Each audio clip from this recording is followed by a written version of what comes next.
Soapbox After Dark. Soapbox After Dark. I've been updating the room.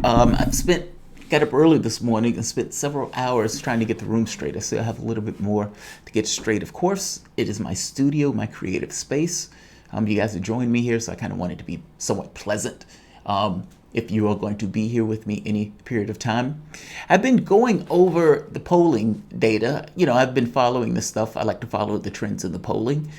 Some of the trends have to do with just the blunt numbers themselves about who's leading. Some of it have to do with why a person is leading, why a person is surging, why a person is stronger than others in the race, why are people leaving the race as opposed to others who are continuing to be in the race and showing strength in the race. There's been a strange change. You can call it a shakeup in the Democratic race, not necessarily in the race overall, more so in the race in a particular state. I've often told you that national polling lies.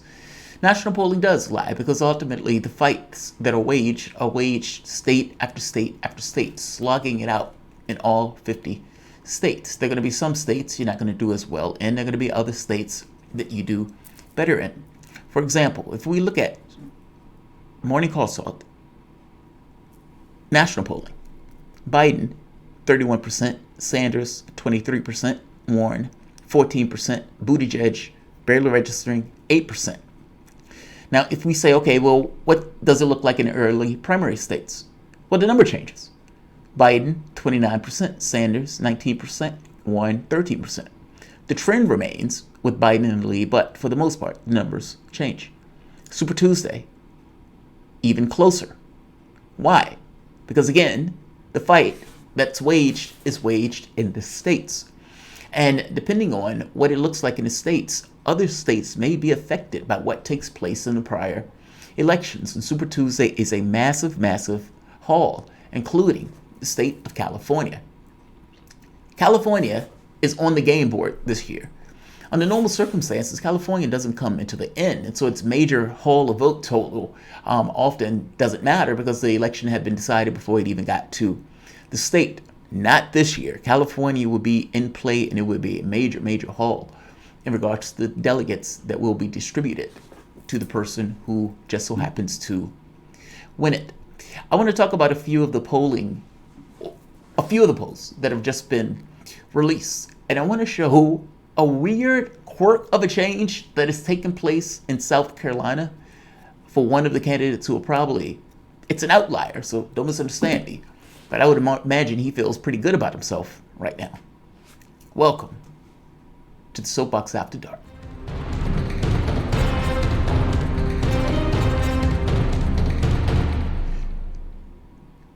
My name is Jamarl Thomas. This is the Progressive Soapbox because I Soapbox After Dark because it is dark outside my window. I hope you guys are doing all right tonight. I was up. I got to be honest, I'm supposed to be putting up a bookshelf. I don't entirely feel like doing it. And I was even going to put up my wife's chair.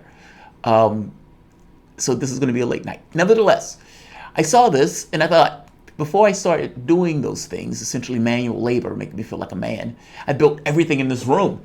The table that's over there, this table, this chair, everything else.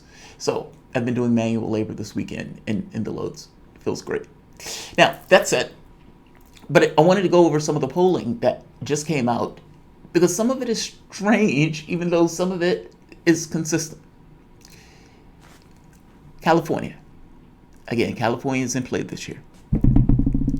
Capital Weekly, Sanders, 24%, up 5. Again, trend, he's surging.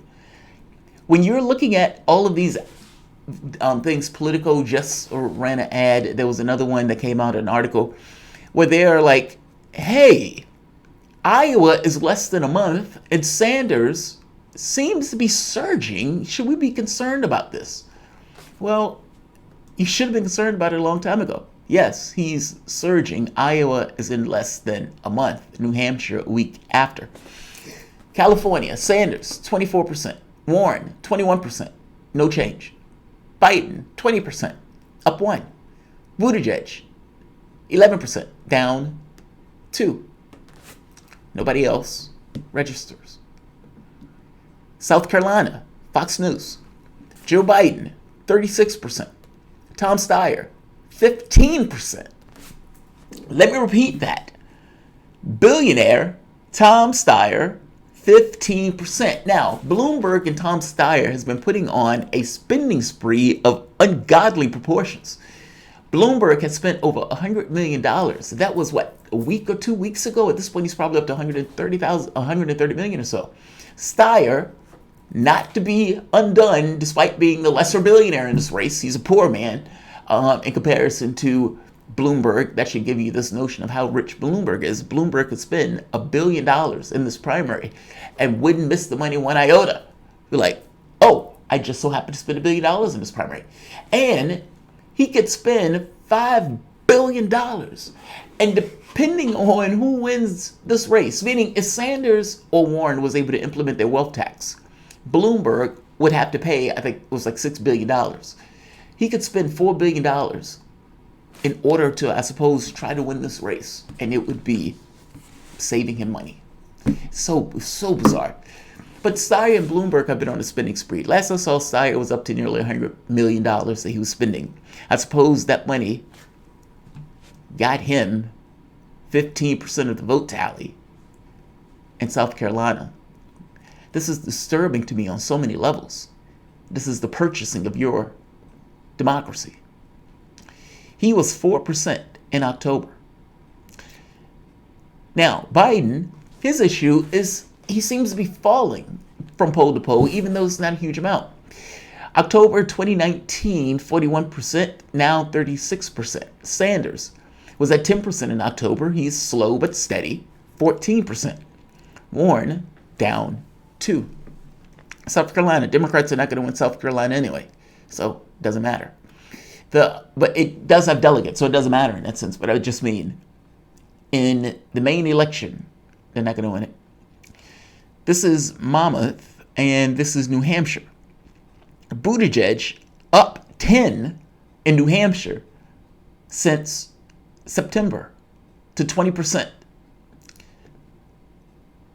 Joe Biden down, 6 to 19%. He was 25% in September. He's down to 19%. Bernie Sanders, 12% in September, up 6 to 18%. New Hampshire. Elizabeth Warren, down 8 to 15%. The trend continues. The trend continues. You want to look what a falling stone looks like? 8%, 27%, 15%. Klobuchar, poking her head up at 6%. The Tom Steyer thing is fascinating to me, and I'm unclear why they are loving themselves some Tom Steyer. Now again, these are individual polls in individual states, but I do like to show you the consistency of where they were versus where they are now, because at the very least within the context of that particular poll, you can see movement of the individual candidate. And again, the trends follow other polls. Warren falling, Sanders slowly surging, Biden floating but dropping in many of the polls, especially in the various states where he's going to need. And Buttigieg and Tom Steyer and quirks pop up, one in New Hampshire, meaning Buttigieg, and Tom Steyer in South Carolina. So strange. So strange. The primaries for Iowa are going to be on February the 3rd. Iowa's a caucus. And by the way, one note on Buttigieg. Buttigieg must win New Hampshire and Iowa, or at the very least have a strong showing in those states. Now, he is famous for not getting any black support. And I mean that almost literally. I think in one poll he was at 2% of support among African Americans. That is unsustainable in the Democratic Party in trying to win a primary. New Hampshire and Iowa are his best states. Those just so happen to be the whitest states. And if Buttigieg is going to do anything, he needs to max out his demographic. He was getting like 95% support among whites or something, some insane amount. But this is his base. This is his demographic. If he's going to do well anywhere, it has to be here. And if the other campaigns could essentially extinguish Buttigieg in Iowa and New Hampshire, Buttigieg can call it a day. I would strongly suggest to the other campaigns to pour it on to end him here, so he's not something later. You don't necessarily want him getting momentum in Iowa and New Hampshire because, again, momentum does exist. As you move from state to state to state, a candidate that seems to be winning multiple states has a momentum about him as they go into other states, and it draws media attention for one, but it also draws public attention. It makes it look like that person can win. That person has a capacity to win. Look at him. He's taking down all of these other people. It matters. Take him out here. You don't have to worry about him later. New Hampshire, February 11th. We are less than a month away from the first two primaries. That one is a regular primary. Nevada, February 22nd. February 29th, South Carolina. Those are the first four. March 3rd, Super Tuesday.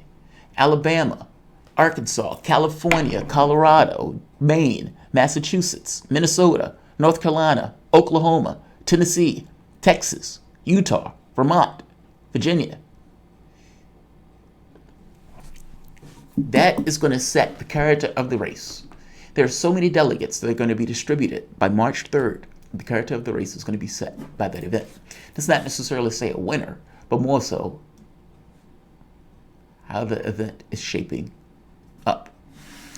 I'll leave this here. Like, share, subscribe. The next debate is on the 12th, if I'm not mistaken. The 12th of December. Sanders needs to continue to pour it on, and not just continue to pour it on.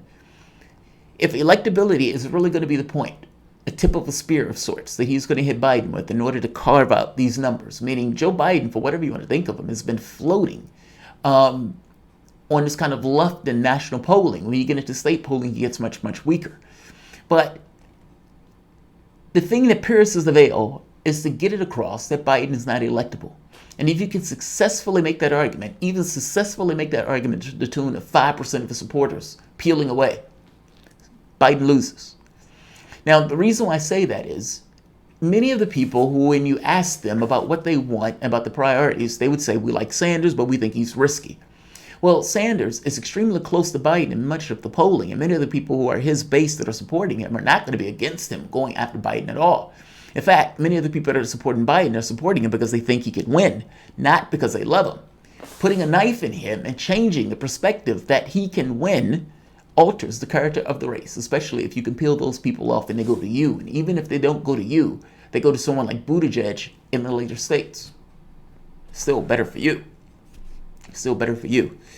That debate is going to take place on the 12th. And yeah, Sanders needs to make that argument. And I suspect that many of the other candidates in the race will also make that argument, seeing as they too understand that Biden's strong suit is electability.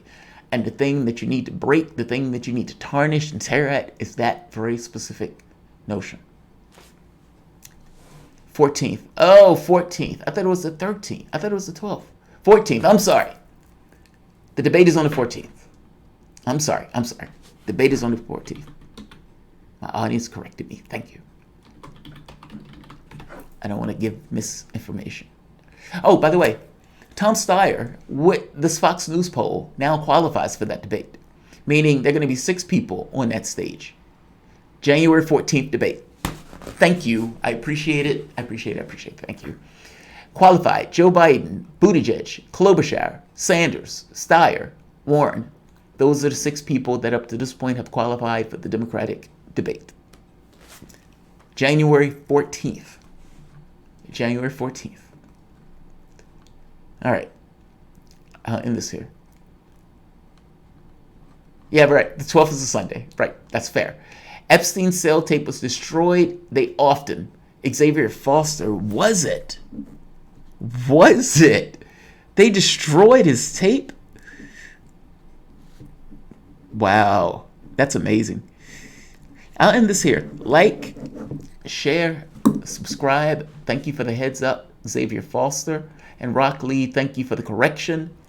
January 14th is the next debate.